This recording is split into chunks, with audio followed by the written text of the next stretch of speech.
Antes de comenzar no olvides suscribirte, darle like y comentar. Pueden seguirme en mis redes sociales para apoyarme y proponerme nuevas historias. Enlaces en la descripción. Cazadores de sombras, Renacimiento. Lady Midnight. De Cassandra Clare. Capítulo 6. Muchos más sabios. El dormitorio de Mark estaba lleno de polvo. Después de su desaparición, nada se había tocado durante años. Finalmente, el día en que Mark cumplió 18 años, Julian abrió la puerta y lo limpió en un arrebato salvaje. Guardó en un trastero la ropa, los juguetes y los juegos de Mark. Vació la habitación, dejando un espacio desnudo a la espera de volver a ser llenado.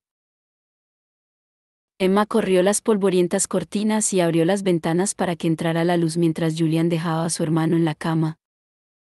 Las mantas estaban estiradas y remetidas bajo el colchón, y una fina capa de polvo cubría la colcha.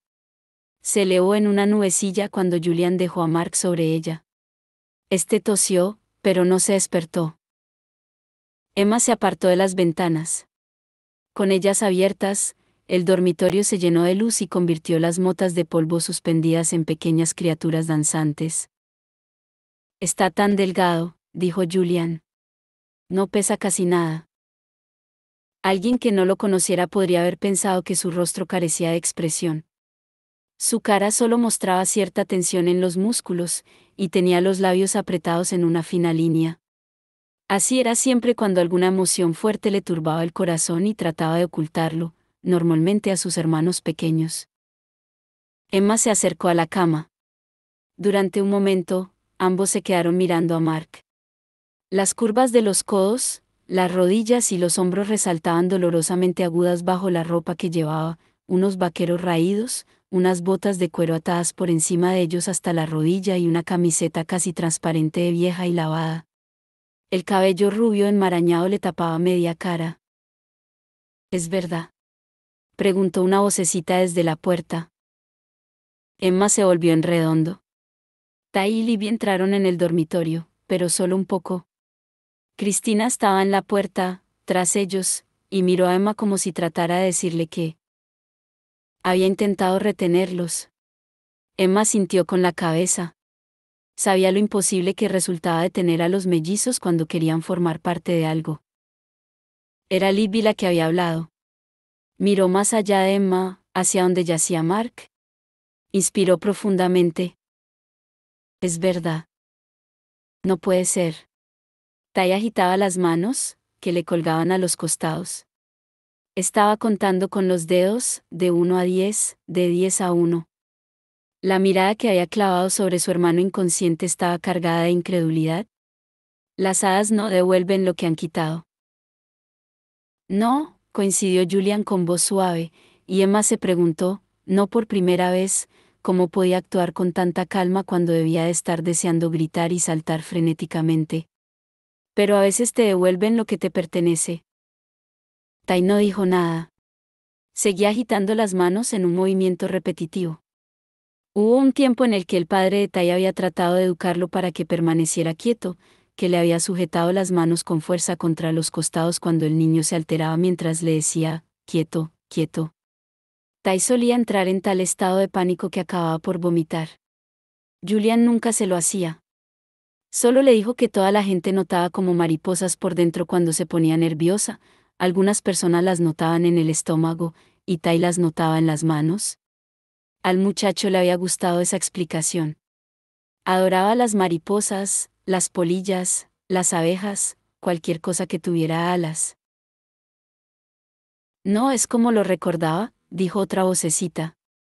Era Drew, que se había colado en el dormitorio pasando junto a Cristina. Llevaba a Tabby de la mano. Bueno, repuso Emma. Ahora Mark tiene 5 años más. No parece mayor, replicó Drew. Solo distinto. Se hizo el silencio. Drew tenía razón. Mark no parecía mayor, y sin duda, no tenía 5 años más. En parte porque estaba muy delgado, pero no era solo eso. Ha pasado todos estos años en la tierra de las hadas, explicó Julian. Y allí el tiempo funciona diferente. Tai avanzó. Recorrió a su hermano con la mirada, examinándolo. Drusila se quedó atrás. Solo tenía 8 años cuando Mark se fue. Emma no alcanzaba a imaginarse. ¿Cómo serían sus recuerdos de entonces? Nebulosos e imprecisos, probablemente. Y en cuanto a Tabby. Tabby solo tenía 2 años. Para él, el chico que había en la cama era un completo desconocido. Pero Tai lo recordaría bien. Se acercó a la cama, y Emma casi pudo ver cómo le funcionaba el cerebro tras sus ojos grises. Eso tendría sentido. Hay todo tipo de historias sobre gente que pasa una noche con las hadas y al regresar han transcurrido 100 años. Para él, 5 años pueden haber sido como 2. Parece tener la misma edad que tú, Jules. Julian carraspeó para aclararse la garganta. Sí, es verdad. Tai inclinó la cabeza hacia un lado. ¿Por qué lo han devuelto? Julian vaciló. Emma no se movió, ella tampoco sabía cómo decirles a los niños, que los miraban con los ojos muy abiertos y expectantes, que el hermano perdido que había vuelto con ellos quizá no lo hubiera hecho para siempre, sino solo temporalmente. Está sangrando, dijo Drew. ¿Qué? Julian tocó la lámpara de luz mágica que había en la mesita de noche y el tenue resplandor de la habitación se intensificó. Emma inspiró con fuerza. La camiseta de Mark, a la altura del hombro, estaba teñida de rojo por la sangre, y la mancha se extendía. Una estela. Ladró Julian, tendiendo la mano. Empezó a quitarle la camiseta a su hermano para dejar el hombro y la clavícula al desnudo, se le había abierto un corte medio curado. La sangre emanaba lentamente de la herida, pero Tabby hacía sonidos inarticulados de inquietud. Emma se sacó la estela del cinturón y se la lanzó. No tuvo que decir nada, no hacía falta. Julian alzó la mano y la cogió al vuelo. Se inclinó y presionó la punta contra la piel de Mark para comenzar a dibujar la runa curativa. Mark gritó. Abrió los ojos de golpe, brillantes y enloquecidos, sacudió las manos, sucias y manchadas de sangre, y le hizo soltar la estela. Quítamela, rugió, incorporándose con dificultad. Quítamela, quítame esa cosa de encima. Mark. Julian fue a coger a su hermano, pero él lo apartó de un golpe. Estaría delgado, pero era fuerte. Julian se tambaleó, y Emma lo notó como un repentino dolor en la nuca. Corrió a interponerse entre los dos. Estaba a punto de gritarle a Mark, de decirle que parara, cuando se fijó en su rostro. Tenía los ojos abiertos y blancos de miedo, y las manos cerradas sobre el pecho. Guardaba algo ahí, algo que brillaba al final de un cordón que le colgaba del cuello. Entonces se tiró de la cama, sacudiéndose, arañando la madera con las manos y los pies. Apartaos, ordenó Julian a sus hermanos, sin gritar pero con voz autoritaria. Estos se alejaron, repartiéndose por la sala. Emma captó un atisbo del rostro entristecido de Tabby mientras Drew lo cogía en brazos y lo sacaba del dormitorio. Mark se había ido a un rincón de la habitación, donde permanecía acurrucado e inmóvil, con las manos alrededor de las rodillas dobladas y la espalda contra la pared. Julian hizo ademán de ir hacia él, pero se detuvo, con la estela todavía en la mano. No me toques con eso, dijo Mark. Y su voz, ya reconocible, fría y precisa, resultó chocante e incongruente con su aspecto de espantapájaros desarrapado. Los mantuvo alejados con la mirada. ¿Qué le pasa?, preguntó Libby casi en un susurro. Es la estela, contestó Julian, también en voz baja. Pero, ¿por qué?, dijo Emma. ¿Cómo puede ser que un cazador de sombras tenga miedo de una estela? ¿Me llamas cobarde?, reaccionó Mark. Insúltame de nuevo y te encontrarás con tu sangre derramada, chica. Mark, es Emma, dijo Julian. Emma Carstairs. Mark se apretó aún más contra la pared. Mentiras, espetó. Mentiras y sueños. Soy Julian, continuó Jules. Tu hermano Julian. Y este es Tiberius. Mi hermano Tiberius es un niño. Gritó Mark, lívido de repente, rascando con las manos la pared que tenía detrás. Es casi un bebé. Se hizo un silencio horrorizado. No, dijo Tai finalmente. Agitaba las manos a los costados, como pálidas mariposas bajo la tenue luz. No soy un niño. Mark no dijo nada. Cerró los ojos. Por debajo de los párpados le brotaron unas lágrimas que fueron descendiendo por las mejillas, mezclándose con la suciedad. Ya basta. Para sorpresa de todos, había hablado Cristina. Pareció incómoda cuando todos se volvieron para mirarla, pero se mantuvo en su sitio, con la barbilla en alto y la espalda recta. ¿No veis que lo estáis atormentando? Si bajáramos todos al salón. ¿Y de vosotros?, replicó Julian mirando a Mark. Yo me quedo aquí. Cristina negó con la cabeza.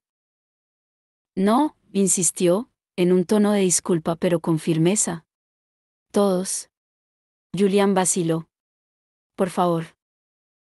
Cristina cruzó la habitación y abrió la puerta. Emma observó asombrada cómo los Blackthorn, uno a uno, fueron desfilando fuera del dormitorio.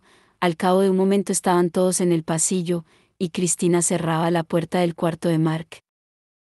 No sé, dijo Julian dubitativo en cuanto la puerta se cerró. Dejarlo solo ahí. Es su habitación, repuso Cristina. Emma la miró asombrada, ¿cómo podía estar tan tranquila? Pero no la recuerda, intervino Libby agitada. No recuerda, nada. Sí que recuerda, replicó Emma, y le puso la mano en el hombro a Libby. Pero todo está cambiado. Nosotros no.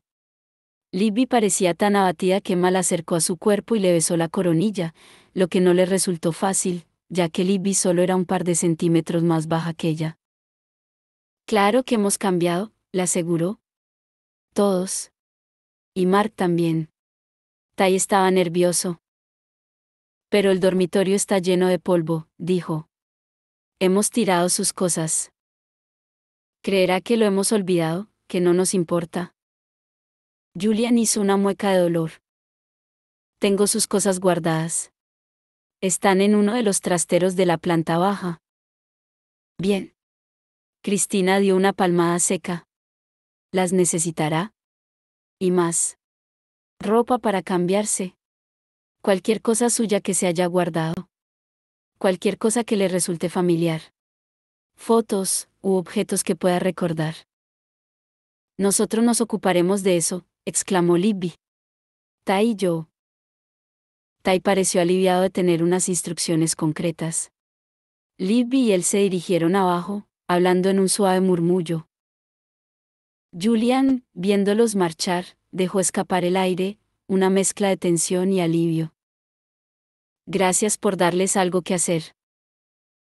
Emma le cogió la mano a Cristina y se la apretó. Se sentía extrañamente orgullosa, como si quisiera señalarla y decir, mirad, mi amiga sabe con exactitud lo que hay que hacer.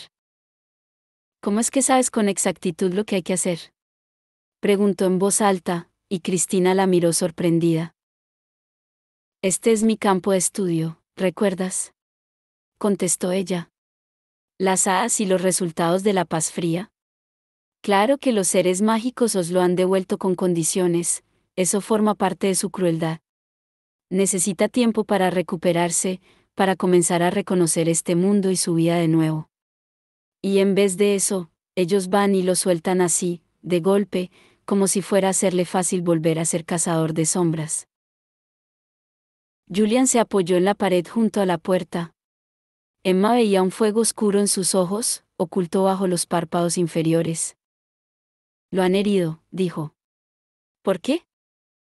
Para que hicieras lo que has hecho, contestó Emma. Para que cogieras una estela. Maldijo por lo bajo. Para que viera lo que le han hecho, lo mucho que me odia. No te odia, repuso Cristina. Se odia a sí mismo. Odia ser un nefilim, porque es lo que le habrán enseñado. Odio por odio. Son un pueblo muy antiguo y esa es su idea de justicia. ¿Cómo está Mark? Era Diana, que apareció en lo alto de la escalera. Corrió hacia ellos, con las faldas susurrándole alrededor de los tobillos. ¿Hay alguien dentro con él? Julian le explicó lo que había pasado y Diana lo escuchó con atención. Se estaba abrochando el cinturón de armas. Se había puesto botas y recogido el cabello. Una mochila de cuero le colgaba del hombro. Ojalá pueda descansar, dijo cuando Julian acabó la explicación. Kieran ha dicho que han tardado 2 días en llegar aquí desde Feera, sin dormir. Seguramente estará agotado. ¿Kieran? Preguntó Emma. Es raro llamar a las hadas de la nobleza por su nombre de pila. Es de la nobleza, ¿verdad? Diana sintió. Kieran es un príncipe de Feera, no lo ha dicho, pero es evidente. Y Arla también es de la corte Noseli, pero no es un príncipe, sino algún tipo de cortesano. Se le nota. Julian miró la puerta de la habitación de su hermano. ¿Debería volver ahí dentro? No, le ordenó Diana. Emma y tú vais a ir a ver a Malcolm Fay. Sacó de la mochila los papeles que Kieran le había dado.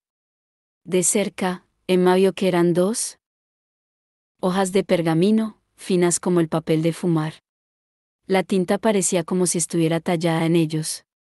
Llévale eso, a ver qué puede sacar en claro. ¿Ahora? Replicó Emma. Pero... Ahora, ordenó Diana seca. Los seres mágicos nos han dado 3 semanas. 3 semanas con Mark para resolver esto. Luego se lo volverán a llevar. ¿3 semanas? Repitió Julian. Eso no es suficiente ni de lejos.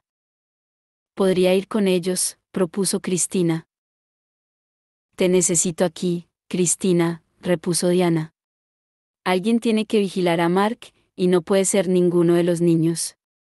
Tampoco puedo ser yo. Tengo que irme. ¿A dónde? Quiso saber Emma. Pero Diana solo negó con la cabeza, sin decir nada. Era un muro conocido. Emma se había estrellado contra él más de una vez. Es importante, fue todo lo que Diana dijo. Tendrás que fiarte de mí, Emma.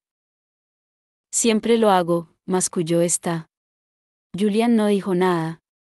Emma sospechaba que la altivez de Diana lo molestaba tanto como a ella, si no más, pero nunca lo demostraba. Pero esto lo cambia todo, continuó, y trató de ocultar la emoción en su voz, la chispa de alivio, incluso de triunfo, que sabía que no debería sentir. ¿Por Mark? ¿Por Mark estás dispuesta a dejar que intentemos averiguar quién lo hizo? Sí. Por primera vez desde que había llegado al pasillo, Diana miró directamente a Emma. Debes de estar contenta, le dijo. Has conseguido lo que querías. Ahora no tenemos elección. Hemos de investigar esos asesinatos, y lo tenemos que hacer sin que la clave se entere. Yo no he creado esta situación, protestó Emma. Ninguna situación en la que no tienes elección es buena, Emma, prosiguió Diana. Acabarás por darte cuenta. Solo espero que no sea demasiado tarde. Puedes pensar que esto que ha pasado es bueno, pero te aseguro que no lo es. Apartó los ojos de Emma y los clavó en Julian. Como bien sabes, Julian, esta es una investigación ilegal. La paz fría prohíbe cualquier colaboración con los seres mágicos, y sin duda prohíbe lo que en el fondo es trabajar para ellos, sea cual sea el motivo. Es mejor para nosotros averiguar esto lo más rápida y limpiamente posible, para que la clave tenga las mínimas oportunidades de descubrir lo que estamos haciendo. ¿Y cuando hayamos acabado? Preguntó Julian, ¿y Mark esté de vuelta? ¿Cómo lo explicaremos?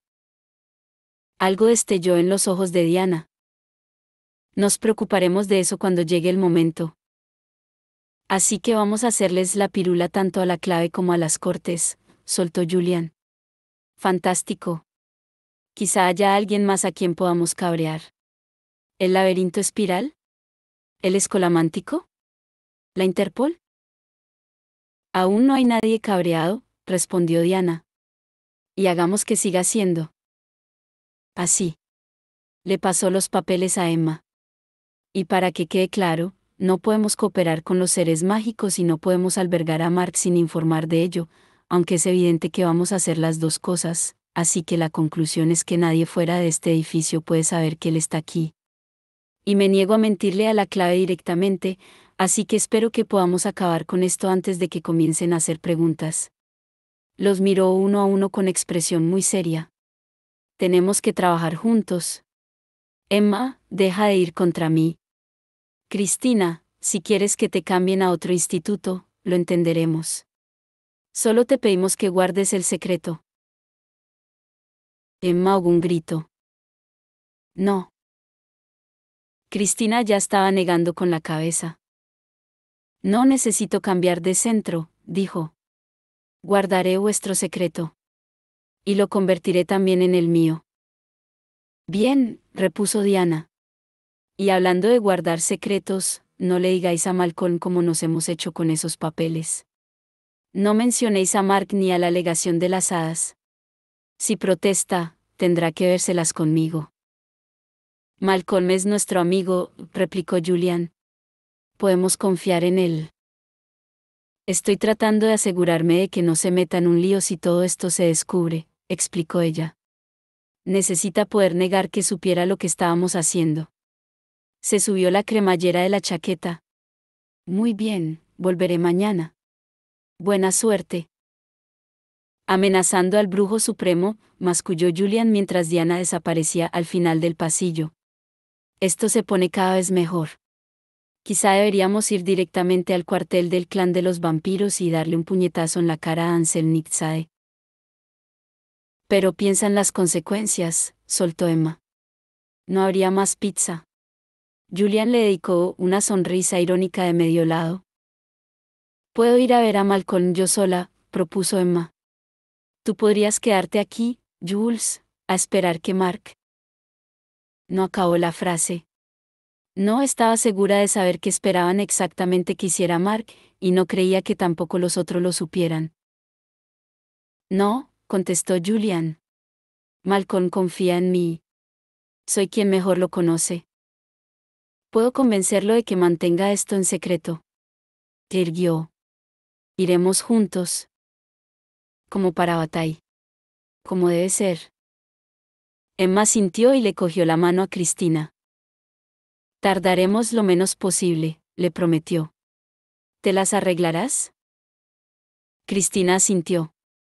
Tenía la otra mano en el cuello, con los dedos apoyados en el colgante. Yo vigilaré a Mark, dijo. No pasará nada. Todo irá bien. Y Emma casi la creyó. El cargo de brujo supremo debía de ser muy rentable, pensó Emma, como siempre que veía la casa de Malcolm Fate. Parecía un castillo. Malcolm vivía cogiendo la autovía desde el instituto, pasada la Canandume Road. Era un lugar donde los riscos se alzaban mucho, salpicados de verde hierba marina. La casa estaba cubierta de hechizos de glamour que la ocultaban de los mundanos. Si se llegaba conduciendo, como Emma, había que mirar bien a un punto entre dos riscos y se veía aparecer una escalera plateada colgante que subía hacia las colinas. Emma se detuvo en el arcén. Había filas de coches aparcados a ambos lados en esa zona de la autovía de la costa del Pacífico, la mayoría era de los surferos atraídos por la amplia playa que quedaba al oeste. Emma resopló y apagó el motor. Muy bien, dijo. ¿Ahora? Emma, la cortó Julian. Ella se calló. Julian había guardado casi un completo silencio desde que salieron del instituto. No podía culparlo. Ella misma no sabía qué decir. Se había distraído con la conducción, con la necesidad de concentrarse en la carretera. Aunque en ningún momento olvidó que lo tenía al lado, con la cabeza reclinada hacia atrás, los ojos cerrados, los puños apretados contra las rodillas de los vaqueros. Mark ha pensado que yo era nuestro padre, dijo Julian de repente, y Emma supo que estaba recordando aquel horrible momento, la mirada de esperanza en los ojos de su hermano, una esperanza que no tenía nada que ver con Julian. No me ha reconocido.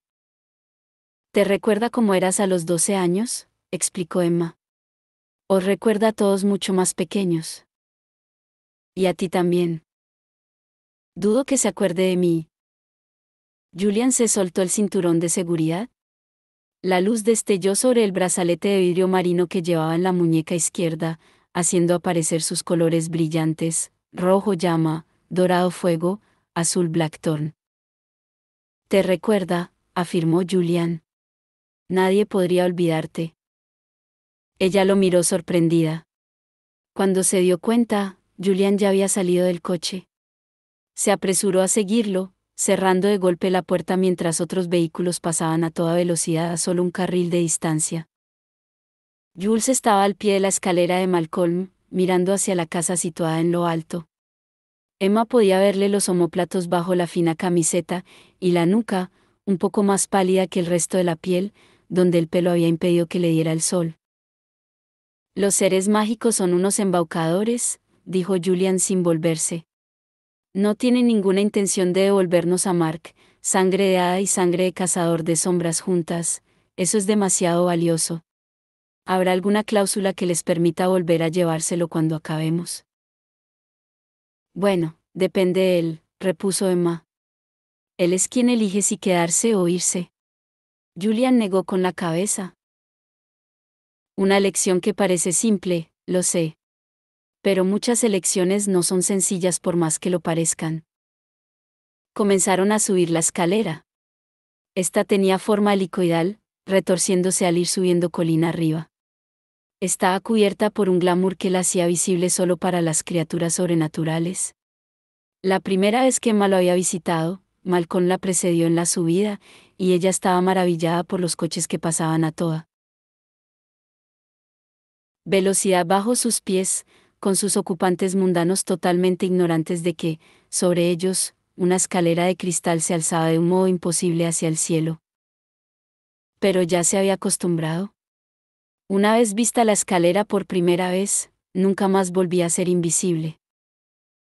Julian no dijo nada más mientras subían, pero Emma se dio cuenta de que no le importaba. Lo que había dicho en el coche, lo había dicho en serio. Su mirada fue clara y directa. Sin duda fue él quien hablaba, su Jules, el que vivía en sus huesos, en su cabeza y en lo más profundo de su ser, el que estaba tejido en su cuerpo como las venas o los nervios. La escalera acababa de repente por encima de un camino que daba a la puerta principal de la casa de Malcolm. Se suponía que había que descender hasta él, pero Emma saltó y aterrizó sobre el terreno al lado del camino. Un instante después, Julian aterrizó junto a ella y le puso la mano en la espalda para estabilizarla, sus dedos como 5 rayas cálidas sobre la piel.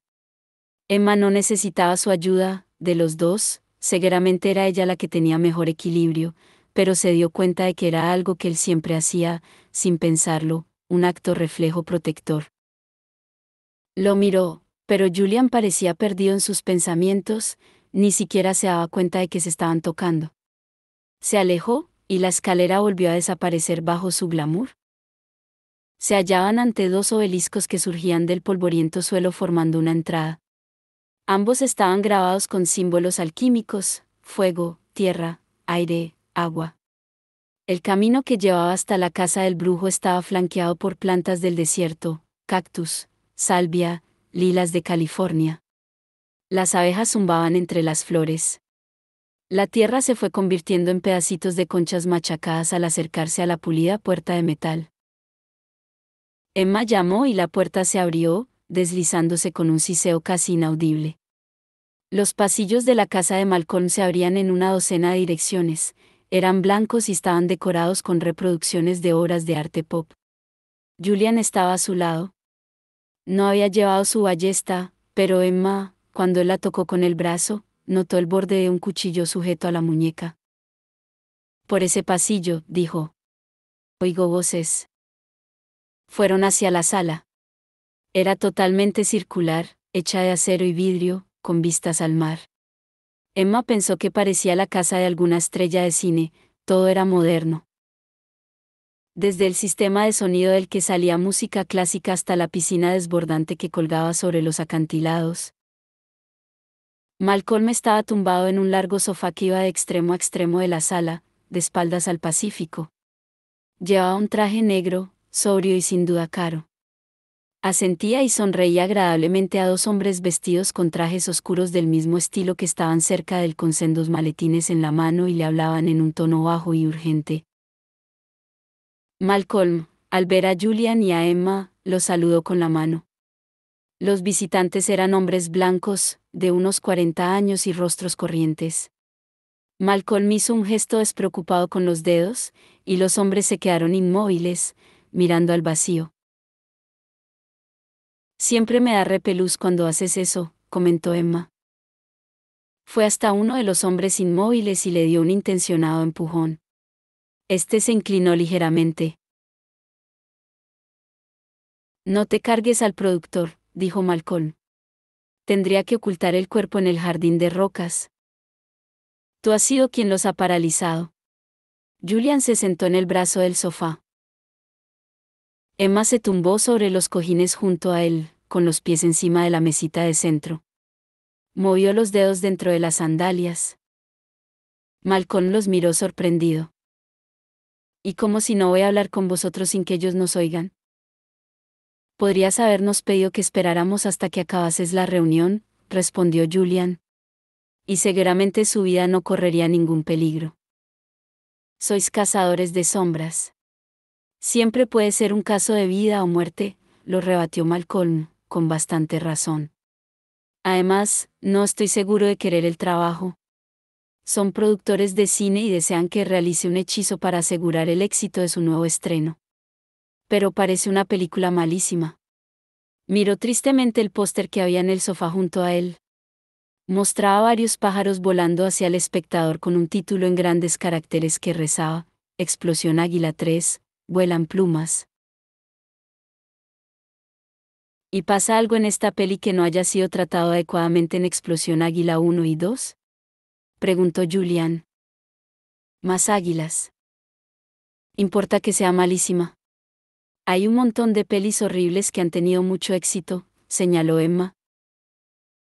Sabía más sobre películas de lo que le gustaría. La mayoría de los cazadores de sombras prestaban muy poca atención a la cultura mundana, pero no se podía vivir en Los Ángeles y evitarla por completo. Significa que el hechizo tiene que ser más potente. Más trabajo para mí. Pero pagan bien. Y he estado pensando en instalar un tren en casa. Podría ser que me trajera galletitas con sabor a gamba desde la cocina. ¿Un tren?, repitió Julian. ¿Y de qué tamaño? Pequeño. Mediano. Como esto. Malcolm señaló con una mano una altura relativamente baja desde el suelo. Haría cheu cheu, chasqueó los dedos para marcar el ritmo y los productores volvieron a la vida. Ups, exclamó Malcolm cuando los vio parpadear. No pretendía hacer eso. Señor Fay, dijo el productor de más edad. ¿Considerará nuestra oferta? Malcolm miró el póster con pocas ganas. Estaremos en contacto. Los productores se volvieron hacia la puerta y el más joven pegó un brinco al ver a Emma y a Julian. Emma lo compadeció. Desde su perspectiva, debían de haberse materializado de la nada. Perdón, señores, se disculpó Malcolm. Mi sobrino y mi sobrina. Día familiar, ya saben. Los mundanos pasaron la mirada de Malcolm a Jules y a Emma, y luego de vuelta al brujo, preguntándose, sin duda, como alguien que parecía tener unos 27 años podía tener unos sobrinos adolescentes. El mayor se encogió de hombros.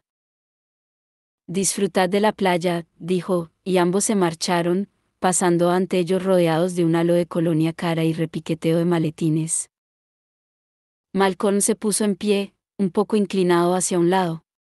Tenía una manera algo rara de andar que hacía que Emma se preguntase si alguna vez habría sufrido alguna herida de la que no se hubiera recuperado por completo. ¿Todo bien con Arthur?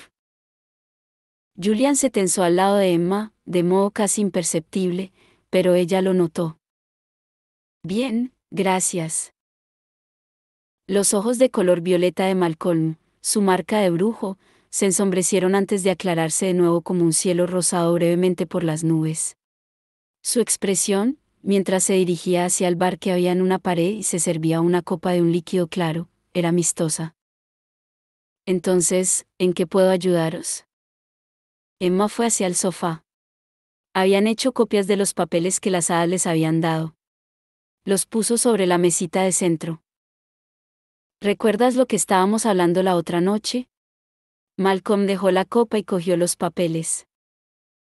Otra vez ese lenguaje demoníaco, dijo.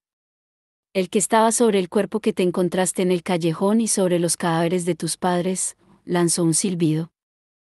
Mira eso, exclamó, y clavó el dedo sobre la primera página.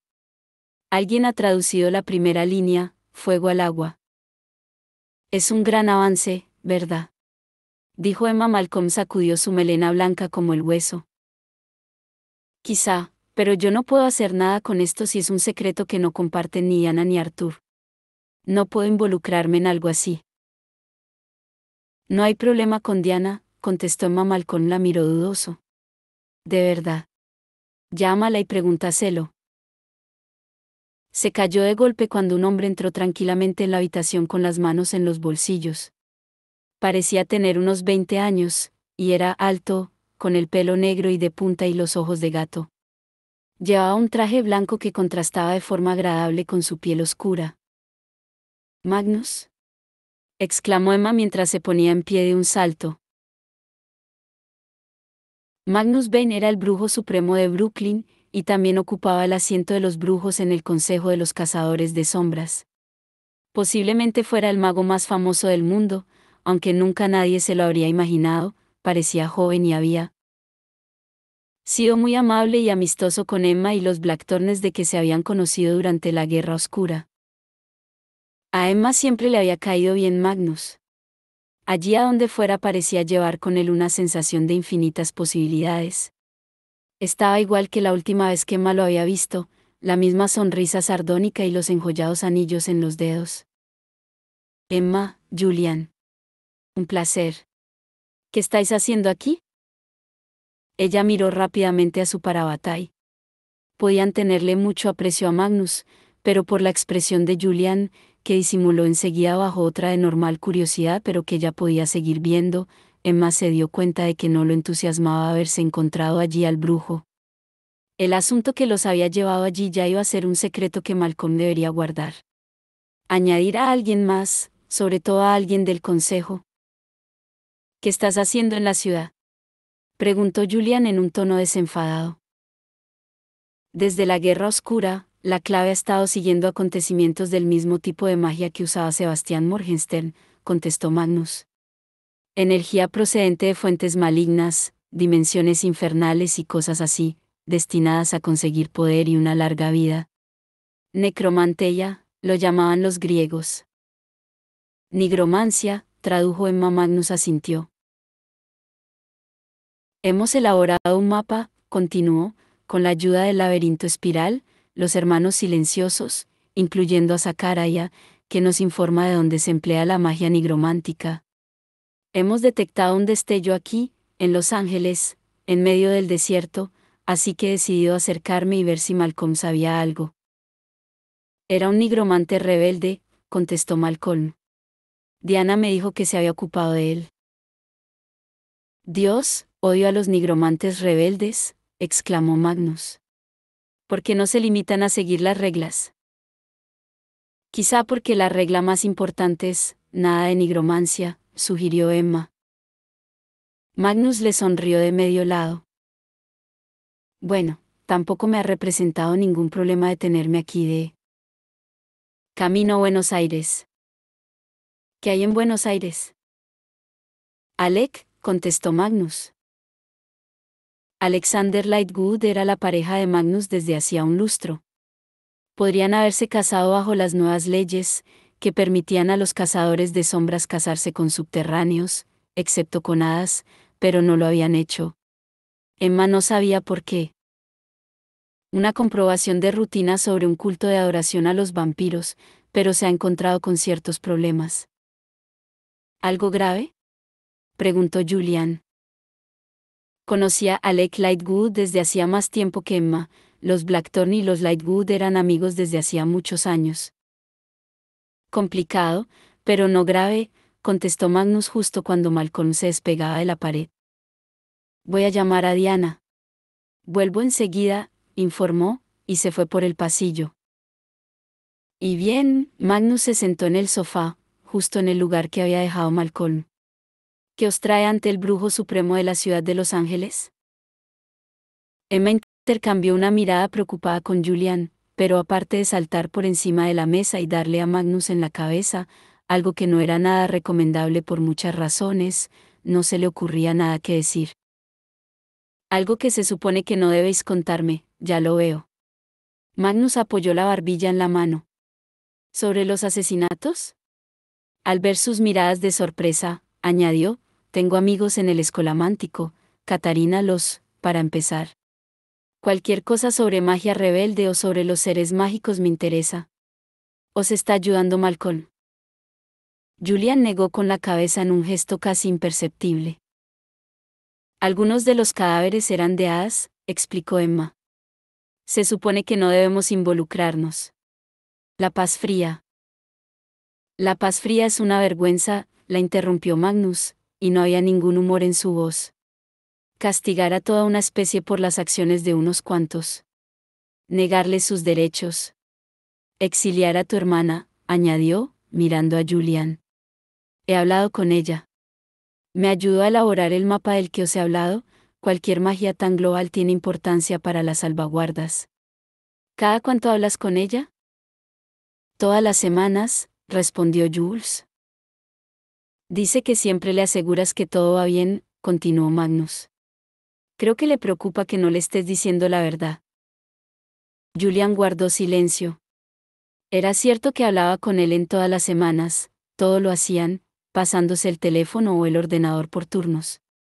Y también era cierto que Julian nunca le contaba nada y siempre le decía que todo iba bien, que todos estaban bien, que no tenía de qué preocuparse. Recuerdo su boda, dijo Magnus. Había ternura en sus ojos. ¿Qué jóvenes erais los dos? Aunque no ha sido la última boda en la que nos hemos visto, ¿verdad? Emma y Julian intercambiaron una mirada desconcertada. Me parece que sí, contestó Julian. ¿En qué otra boda puede haber sido? Repuso Magnus. Quizás esté perdiendo la memoria en mi vejez. Sin embargo, no parecía que pensara que eso fuera posible. Se recostó en el sofá y estiró las largas piernas bajo la mesa de centro. En cuanto a Ellen, estoy convencido de que solo es la ansiedad normal de una hermana mayor. Seguro que Alex se preocupa por Isabel, con razón o sin ella. ¿Qué opinas de las líneas Ley? Preguntó Emma de repente. Magnus alzó las cejas. ¿Qué pasa con las líneas Ley? Amplifican los conjuros que se realizan sobre ellas. ¿Importa el tipo de magia? ¿Magia negra, magia de brujo, magia de hada? Magnus frunció el cejo. Depende. Pero es raro emplear las líneas Ley para amplificar la magia negra. Por lo general se emplean para trasladar poder. Como un sistema de reparto para la magia. Bueno, ya está. Malcolm, al regresar a la sala, le lanzó una mirada divertida a Emma. Diana corrobora tu historia. Me he quedado pasmado. Miró a Magnus. ¿Qué pasa? Una luz destelló en sus ojos, aunque Emma no habría sido capaz de decir si había sido de diversión o de otra cosa. A veces Malcolm parecía totalmente infantil, con sus trenes, sus galletitas con sabor a gamba y sus películas de águilas. Sin embargo, por lo general se mostraba tan agudo y centrado como cualquier otra persona. Magnus estiró los brazos sobre el respaldo del sofá. Estábamos hablando de las líneas Ley. Les decía que amplifican la magia, pero solo cierta clase, la que tiene que ver con las transferencias de energía. ¿No tuvisteis, Catarina, citó algún tipo de problema con las líneas Ley cuando vivíais en Cornwall, Malcolm? Una vaga expresión cruzó el rostro de Malcolm. No lo recuerdo. Magnus, deja de molestar a Emma y a Julian, dijo, y había un tonillo de enfado en su voz. Celos profesionales, supuso Emma. Este es mi territorio. Tú tienes tus propios humanos inútiles en Nueva York. Uno de esos humanos inútiles es el padre de mi hijo, señaló Magnus.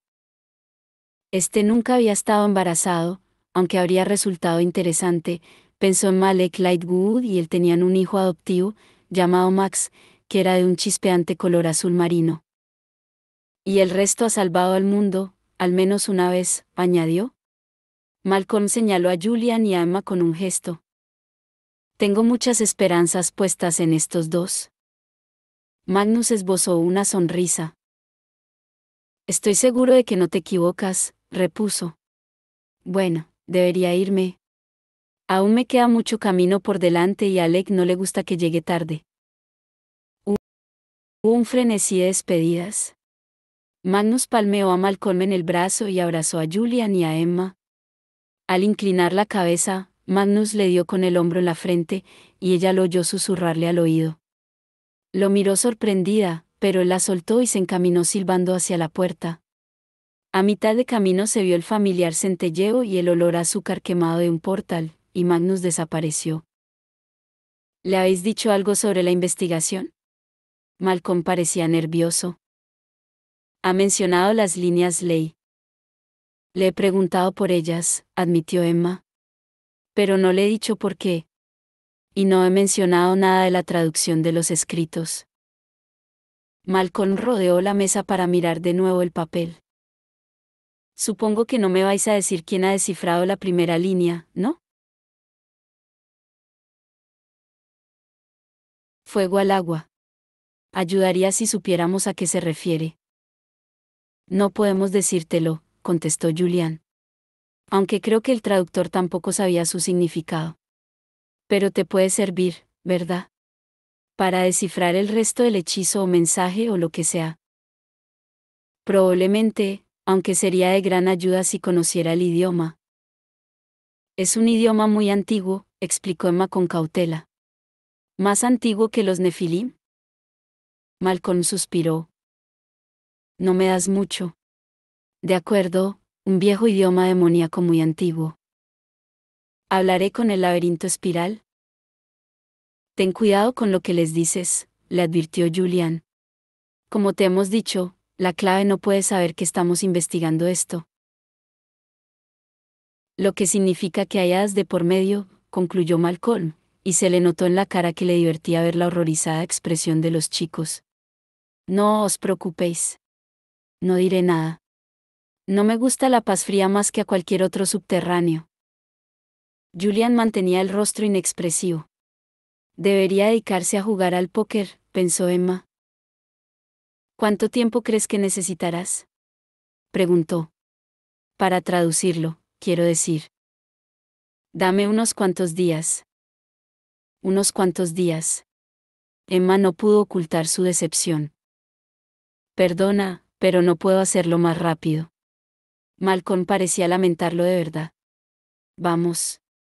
Os acompaño fuera. Necesito tomar el aire. El sol había salido de detrás de las nubes y brillaba con fuerza en el patio delantero de Malcolm. Las flores del desierto se agitaban, bordeadas de plata, bajo el viento de los cañones.